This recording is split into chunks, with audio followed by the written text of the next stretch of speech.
आंगन की छत पर बैठी एक पत्थर की मूर्ति अचानक जीवंत हो उठी। उसने अपनी पत्थर की आंखों को घुमाया और पास खड़ी दूसरी मूर्ति को खतरनाक जानकारी दी। ये सूचना मिलते ही छत पर मौजूद पत्थर की मूर्ति रुंशी ने भयंकर गर्जना की और युद्ध के लिए तैयार हो गई। राक्षस सेना ने आक्रमण की शुरुआत की। उनका एकमात्र लक्ष्य मानव राक्षस याबन को पकड़ना और लाशों को पुनर्जीवित करने के रहस्य को हासिल करना था, चाहे इसके लिए उन्हें कोई भी कीमत चुकानी पड़े। अनगिनत राक्षस ड्रैगन कबीले के मंदिर की ओर दौड़े, लेकिन उन्हें कई अन्य राक्षसों के प्रतिरोध का सामना करना पड़ा। एक भीषण युद्ध अवश्यंभावी था और शक्तिशाली ड्रैगन योद्धा आकाश से नीचे उतर आए। देवताओं और दानवों के बीच एक भयानक युद्ध छिड़ गया। देवताओं के योद्धाओं ने बहादुरी से लड़ाई लड़ी और शुरुआती दौर में कई राक्षसों को मार गिराया, उन्हें बुरी तरह पराजित कर दिया।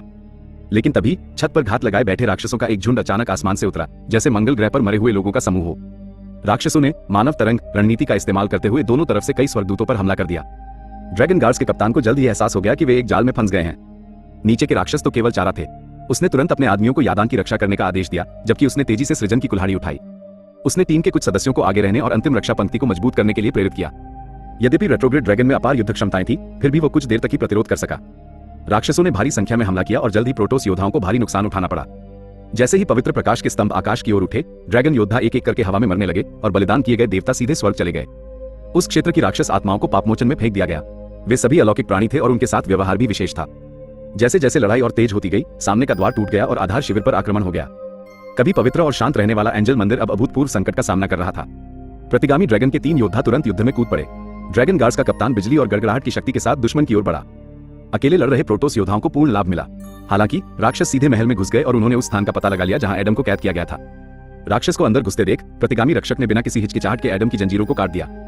एक शक्तिशाली दुश्मन का सामना करते हुए एडम तलवार लेकर आगे बढ़ा, सीधे दरवाजे को तोड़ दिया और उसे एक नींव के रूप में इस्तेमाल किया।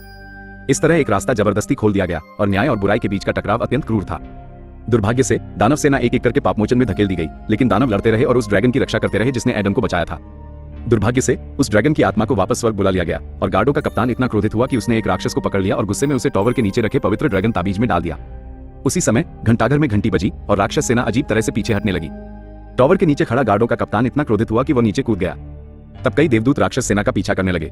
मंदिर में मौजूद रानी ने आकाश में दिखाई देने वाली सफेद रोशनी को देखा और तुरंत सहायता के लिए अपने निजी रक्षकों को भेजा। उसे यह नहीं पता था कि यह वही क्षण था जब शैतान बाघ को पहाड़ से दूर ले जा रहा था। एडम ने एक दुष्टात्मा को पकड़ लिया और शैतान को सच बताने पर मजबूर कर दिया। ऊपरी तौर पर राक्षस पराजित हो गए थे, लेकिन वास्तव में जिसे वे पकड़ना चाहते थे वो एडम नहीं बल्कि पवित्र महल मशीन थी। उनका असली उद्देश्य अराजकता के दौरान रानी को बंधक बनाना था। जब प्रोटोस योद्धाओं ने इस समस्या को समझा तो वे उसे बचाने के लिए तुरंत वापस लौटे।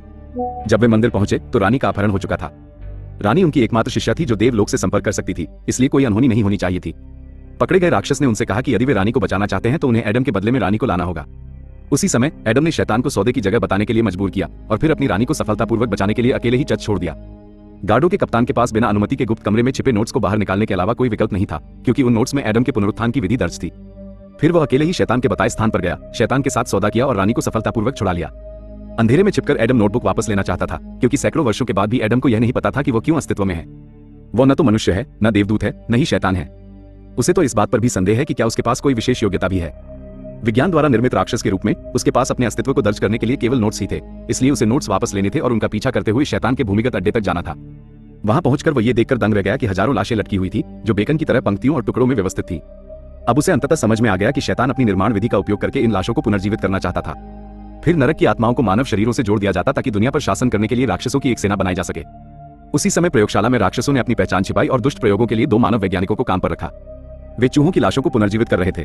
बिजली की रोशनी से भरे आकाश में एक छोटा सफेद चूहा बिजली के झटके से मर रहा था। पशुओं पर किया गया प्रयोग निस्संदेह सफल रहा।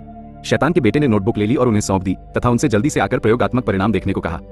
अगला कदम मानव शव को पुनर्जीवित करना था, लेकिन जैसे ही महिला वैज्ञानिक अपने नोट्स में डूबी हुई थी और कृत्रिम मानव प्रयोग में उसका विश्वास मजबूत हुआ, एडम खिड़की के माध्यम से इमारत में घुस गया और इमारत का अलार्म बजा दिया। अचानक हुए इस दृश्य से महिला वैज्ञानिक इतनी भयभीत हो गई कि वह वहीं हतप्रभ खड़ी रही। दूसरे पक्ष को कदम दर कदम आगे बढ़ते देख महिला वैज्ञानिक ने कांपते हुए नोट उसे थमा दिए। लेकिन उसी समय सभी राक्षस जिन्हें अलार्म मिला था दौड़े और एडम को घेर लिया, जिससे उसके लिए भागने का कोई रास्ता नहीं बचा। अचानक शैतान के बेटे की आवाज सुनाई दी और उसने एडम के आगमन का गर्मजोशी से स्वागत किया। यह एडम के लिए एक बहुत अच्छा प्रस्ताव था। उम्मीद थी कि वह उनकी टीम में शामिल होगा और साथ मिलकर महान चीजें बनाएगा। लेकिन एडम को पहले ही शैतान के बेटे की साजिश का पता चल गया था, इसलिए वो निर्णायक रूप से खिड़की से बाहर कूद गया और भाग निकला। वो संयोगवश एक ट्रेन पर चढ़ गया और लोगों के एक समूह से बाल बाल बच गया। अंततः नोट्स प्राप्त करने के बाद वह अपने अतीत को समझना चाहता था, लेकिन नोट्स की विषय वस्तु इतनी जटिल थी कि वह उसे बिल्कुल भी नहीं समझ सका, क्योंकि वो संस्कृति के बारे में जानना चाहता था। एडम को महिला वैज्ञानिक के काम से छुट्टी मिलने तक इंतजार करना पड़ा। फिर उसने चुपके से उसे ढूंढा और उसे समझाया कि वो शैतान के लिए काम कर रही थी, लेकिन ये सुनकर वह भ्रमित हो गई और उसे विश्वास ही नहीं हुआ कि उसका बॉस शैतान था। जब तक एक राक्षस उसके दरवाजे पर नहीं आया और उसने राक्षस का भयानक रूप नहीं देखा, तब तक उसे विश्वास नहीं हुआ। उस आदमी ने अपना भेष उतार दिया और एक भयानक राक्षस में बदल गया। ये देखकर एडम ने तुरंत अपने साथ रखा पवित्र हथियार निकाला और अन्ना को छिपने के लिए कहा। एक भयंकर युद्ध अवश्यंभावी था और फिर राक्षस के साथ एक करीबी शारीरिक लड़ाई शुरू हुई।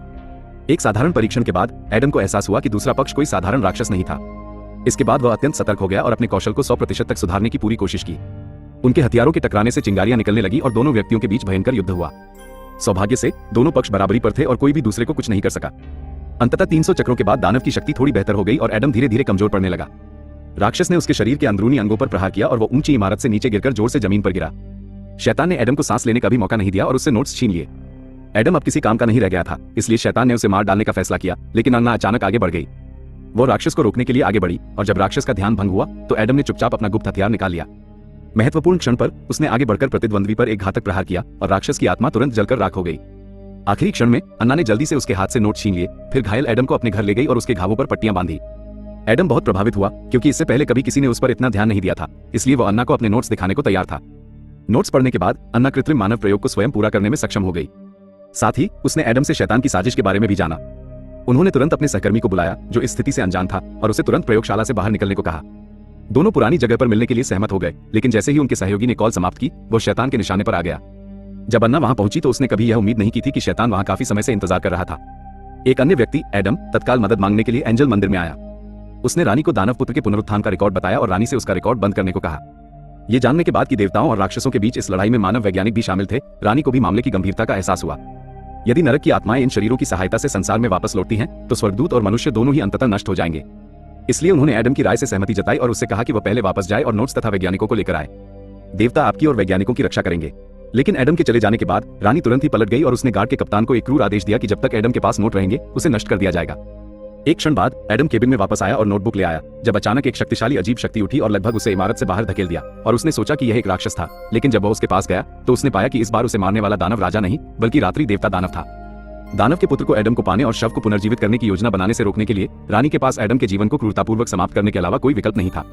सबसे शक्तिशाली स्वर्गदूत का सामना करते हुए एडम के पास प्रतिरोध करने की शक्ति नहीं थी। हालांकि जैसे ही देवदूत अंतिम प्रहार की तैयारी कर रहा था, एडम ने सृष्टि की कुल्हाड़ी पकड़ ली और वे दोनों कार पर गिर गए। एडम दबा हुआ था और हिलने डुलने में असमर्थ था, लेकिन जो अप्रत्याशित था वो ये था कि सृष्टि की कुल्हाड़ी स्वर्गदूत के शरीर में घुस गई। ये पता चला कि एडम एक आत्माविहीन मनुष्य था और आत्माविहीन की शक्ति देवदूत को नष्ट कर सकती थी। पृथ्वी का सबसे शक्तिशाली देवदूत स्वर्ग लौट गया। जब स्वर्गदूतों की रानी को इस बात का पता चला तो उसने स्वयं कमान संभाली और पूरी सेना को एडम का शिकार करने का आदेश दिया।